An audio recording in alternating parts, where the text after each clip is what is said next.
Il n'a pas été manifesté au Fils des hommes dans les autres générations, caché de toute éternité en Dieu, Éphésiens 3, 5, 9, caché de tout temps et dans tous les âges, Colossiens 1, 26.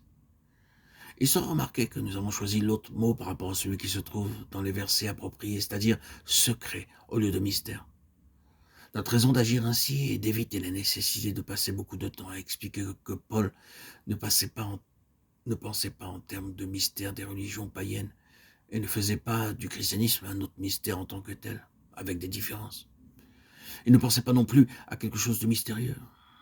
Nous avons entendu des gens parler du christianisme mystique et du corps mystique de Christ. Nous ressentons que de telles expressions sont dangereuses parce qu'elles ouvrent la porte de l'intelligence au mysticisme, qui est une fausse spiritualité. Le mysticisme a conduit des multitudes de gens dans une position complètement fausse et de personnes trompées en ce qui concerne le christianisme.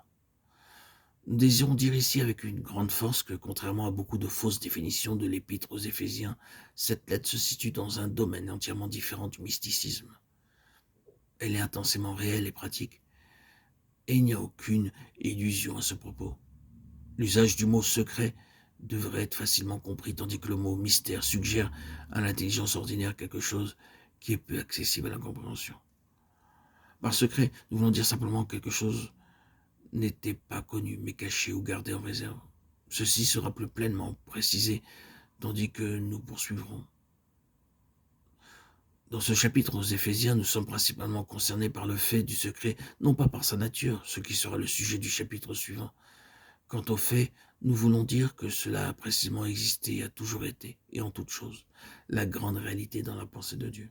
En effet, cela a été implicite, sinon explicite dans toutes les voies et les moyens de Dieu. Ce n'était pas un mythe, mais une réalité positive.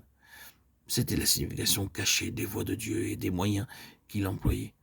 Nous, à qui le secret ou le mystère a maintenant été dévoilé, trouvons très difficile en effet d'avoir recours à l'Ancien Testament sans accorder cette signification. Mais aux gens de cette dispensation-là, à quelques exceptions près de lumière partiellement accordée, seuls les événements, les instruments et les objets étaient connus. Ils faisaient et employaient des choses parce qu'il leur était commandé d'agir ainsi. Leur système entier accordé par Dieu était objectif extérieur. Mais là où il y avait sincérité, et même quand il y avait dévotion, révérence et zèle, c'était à l'égard d'une forme extérieure et avec des moyens extérieurs. Le cœur pouvait y être présent, mais il pouvait y avoir une forte conviction que cela était juste. Et cependant, en outre, la vraie compréhension spirituelle était absente. Ce manque de compréhension spirituelle pouvait, et cela se produisit souvent, signifier une conception erronée. Et cette conception conduisait à un comportement dur et même cruel. Ce fait ressort de façon éclatante dans les jours où le Fils de Dieu se trouvait ici-bas dans la chair. Il semblerait presque que l'Esprit de vérité avait, entre autres, l'intention délibérée, en inspirant les évangiles, d'exposer ce terrible fait que les hommes pouvaient être dévoués entièrement et avec acharnement à des choses extérieures et objectives de tradition, de rituels, de dogmes, et en même temps être entièrement éloignés de leur signification spirituelle et de leur valeur. L'apôtre, dont nous parlons juste à présent, était jadis une de ces personnes. Il a dit qu'il avait cru devoir agir vigoureusement contre Christ, et il a réalisé de façon véhémente ce qu'il croyait, ce que sa compréhension de la Bible demandait. C'est exactement sur ce point que l'apôtre a concentré sa révélation quant au changement d'une ère à l'autre dans l'économie divine. C'est la signification de ces paroles en ce qui concerne le mystère caché depuis des âges et des générations. Il savait, et personne ne savait mieux que lui, la nature et les traits caractéristiques de cette économie de l'Ancien Testament.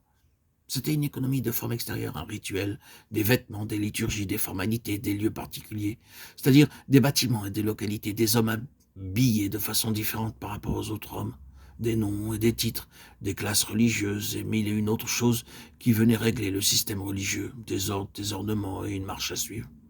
C'était le système du visible, du tangible, du temporel et du palpable.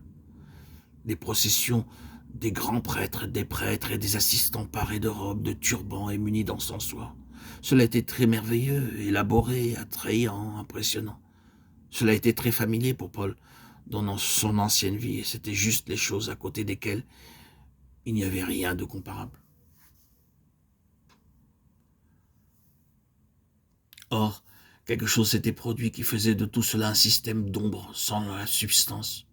Cela, pour lui, s'était éloigné de la réalité appartenant à un passé et relevé de l'enfance. Oui, c'était ainsi qu'il décrit cela dans son épître aux Galates. Pour lui, tout report de ce genre de choses était un manquement dans la perception de la pensée de Dieu, un échec dans la croissance, un manquement dans la compréhension spirituelle, un attachement à des choses puériles, en un mot, une contradiction à la signification même de Christ et de la venue du Saint-Esprit. Chez Paul, la révolution fut radicale, et tandis qu'il aimait les personnes se trouvant dans ce système proscrit, il ressentait âprement la fausseté de leur position.